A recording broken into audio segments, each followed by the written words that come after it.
Hello and welcome to another video in the series History of Architecture Briefly Told. In this video we will cover Byzantine architecture, which spanned from 330 AD to the year 1453. Byzantine architecture, born in the Eastern Roman Empire or the Byzantine Empire, after the wide acceptance of Christianity as the official religion of the empire. It marked a distinct era in building styles. Evolving from Roman roots, it embraced elements from the Near East to forge a unique identity. Imagine a fusion of classical engineering with vibrant Eastern aesthetics. The legacy of Byzantine architecture is vast. It profoundly influenced religious structures across the Orthodox Christian world, and its echoes can still be seen in churches built today. Consider the characteristics of Byzantine architecture categorized as twofold.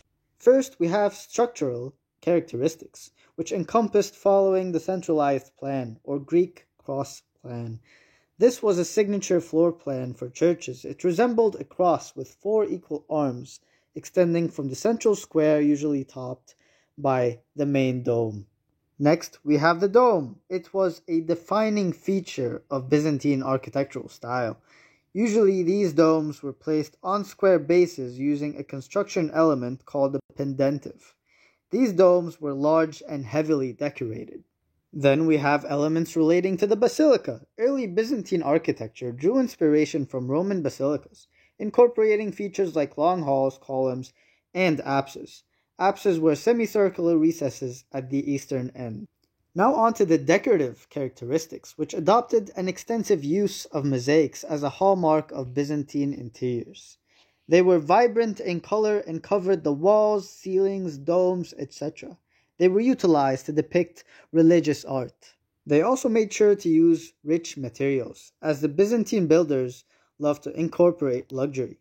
They used materials like marble cladding, colored stone, and gold leaf to create opulent interiors that reflected the grandeur of the empire. The structural material, however, was mainly brick. Finally, the iconography.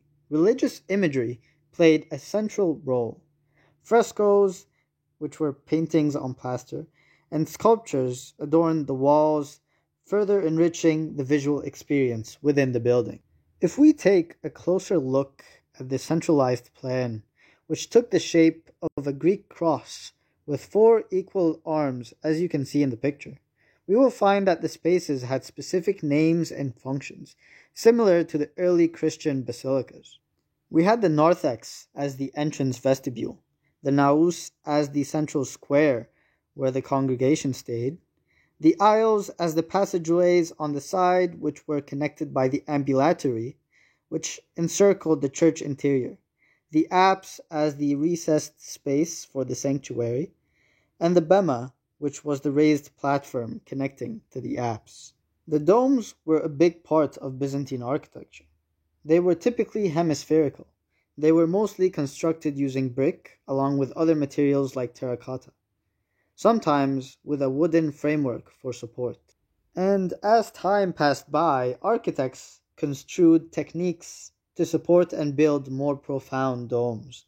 The challenge was placing the dome on the square base corresponding with the centralized area, and so squinches and pendentives were developed to transfer the weight of the dome. Squinches, however, were considered awkward looking and limited the dome's size. Pendentives, on the other hand, which were a curved triangular structure that filled the corners between a square base and a circular dome, became the common preference with its aesthetic superiority. There were also additional architectural adjustments and creations introduced as part of Byzantine architecture. The columns, for example, diverged from the typical classical orders, but still took inspiration from them. Some followed new formations like the basket capital. They were often topped with an abacus block called a dosseret, usually to support the base of an arch. There was also the extreme use of mosaics on walls, arches, domes, and the like. Openings were mostly arched, and windows were usually packed together. Roofs often took the shape of domes or semi-domes. Some parts were hipped, and roofs were usually covered in shingles. If you'd like to know more about Byzantine architecture, I suggest you take a look at the two most notable examples, which were the Hagia Sophia in Istanbul, Turkey, and St. Mark's Basilica in Venice, Italy. And that's it for this video. Thank you for watching.